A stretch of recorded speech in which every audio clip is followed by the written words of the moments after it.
Once upon a time, I was a king in a land of beauty to the east. A land of tigers and slender towers, of deserts and forests, of sun and all the world's wealth. I was a young king, handsome and all-powerful. Every nobleman would have killed his own brother if I promised to take his daughter's hand in marriage. But I refused their incessant implorations. I knew my life as a sovereign would be self-indulgent, but also a self-delusory one, if I weren't to marry for love. And so a handful of years went by. The king's throne I myself occupied, whereas the queen's throne remained empty but for the court's cats that would nap the afternoons away upon its velvet cushions. But then one day, a young woman visited my kingdom. She was a poetess and a storyteller. People flocked to her, listened to her every word as if receiving mantras from the divines. I invited her to my palace, and soon our days, our nights, our love and our lives intertwined. Hiraka, how I miss her still. Miss the brilliance of her mind that was both as sparkling and as unbreakable as the diamonds that adorned her body. Oh, and how I miss her body. 1,000 artists I could have commanded, show me beauty. But she would have effortlessly surpassed their every endeavor, and curving her lips into a smile make them break their sculptures in tearful impotence. And yet, true happiness, that commodity more precious and even more fleeting than the dominion of kings, sang to us like the nightingale, only to depart come the dawn of our first year's unity. A malady overtook me, and I began to wither. It was an unparalleled horror. Scores of physicians flocked to my bedside. They travelled from realms across the seas hoping to cure the mighty Jahan, undo the gloom that had befallen the land, and mere vultures that they were, to be paid handsomely for their efforts. But none of their potions took effect. Their salves seared, but did not soothe my fading flesh. Like a ghoul I looked, unburied yet risen from the grave. In futile anger I struck my mirror, but broke my brittle fingers only, not its ever-mocking surface. It went like this, Hunter. If a ghoul I had become, so a dark turn of thought convinced me, a ghoul's methods I should employ to escape the labyrinthian crypt of corporeal corruption. A necromancer I'd be. Yes, only from deep within the deliriums of death would I tunnel my way back into the gardens of life. I did unspeakable things in the dusky dungeons that twist like forgotten veins to long-deceased organs far beneath my castle's sunlit halls.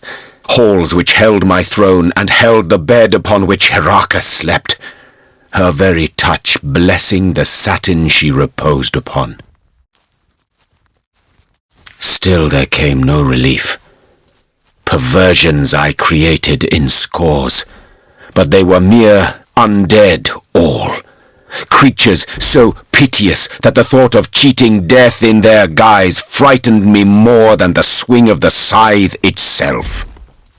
Row? Row! Like mosquitoes in the night, panic and despair beset me until I turned to that darkest of all arts, demonology. It had to be. There was no other way. I could feel the life slipping out of me like love out of a betrayed spouse's heart. So I studied tomes so old the dust that fell from their centuries' unperused pages never knew the light of the stars that now shine. I drew forbidden symbols. I spoke unhallowed words, and from the smoke that rose like a dragon's last breath, a demon appeared to me and said, "Ask, O blighted king, and you shall have."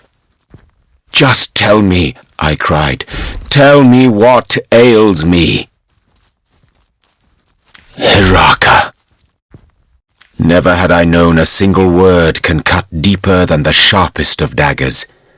With maddening glee, the demon told me she was one of his kin, a soul-swallowing horror that had been feeding on both my body and my spirit like a leech.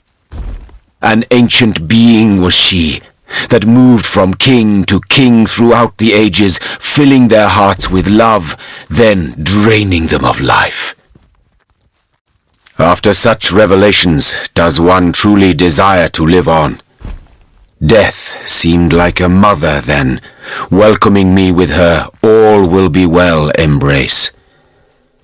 Yet still I feared exceedingly her seemingly sweet caress, and the oblivion that would follow. Release me from her, demon, and give me back the strength of a sick, free existence. So went my desperate plea. It smiled, of course it did. Smiled bare 100 razors as its eyes came alight with infernal fire. "1,000 years I will give you," it whispered. "But then your soul shall be mine to incarcerate in the depths of hellish nemesis. As for your throne, that I'll have now. What say you, O brittle king? Do you accept my terms?" I did. Yes, I hissed, fool that I was. I should have died that day, but instead I fell into a stupor and awoke in a different realm of Rivellon, bereft of all my wealth, and with my soul betrothed to a demon's debauchery that would be 10 centuries in the making. But it had also kept its promise, that life-seeding obscenity of a creature, for I was my young, my healthy self again. And yet my bodily convalescence merely betrayed my utter mental degradation. A necromancer and a demonologist I had become, a lowly conjurer of atrocities whose every heartbeat screamed Hiraka, and pumped the bitterest of biles through my being. Like a savage I lived in the wilds, a companion of beasts, not man. It was there that I learned to love them so, the animals of this world. These gentle beings that don't know the meaning of betrayal or greed, that kill but to feed, not because it brings them wealth or pleasure. In time, resolve settled within my soul, despite being so irrevocably besieged by dissolution. I decided that I wouldn't accept the shackling of my being so easily. 1,000 years the demon had given me, and 1,000 years I dedicate to pitting my knowledge of demonology against its eponymous creatures. Yes, it is my resolve to kill the thing I summoned, and I have been stalking it for well over 9 centuries. I, hunter, I am nearly 1,000 years old. 25 of them a king, the rest a restless predator.